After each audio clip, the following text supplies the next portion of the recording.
Ya, halo pemirsa, kembali lagi dengan Ulun Dimas, asisten chef bread. Ya, kali ini Ulun akan menjelaskan tentang perbedaan cream soup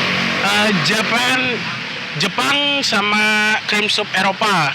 Ya, kalau soup cream Eropa itu terbuat dari susu dan tepung. Tepungnya itu tepung terigu biasa.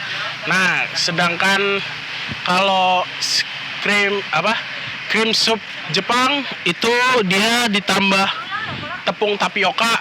Nah, tepungnya diganti tepung tapioka, terus terakhirnya tuh ada ditambahin ini nih, telur. Nah, ya, ini kita coba tambahin. Ya.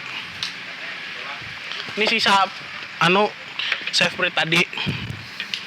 Jadi dimasukkan, diaduk. Ya. Sudah.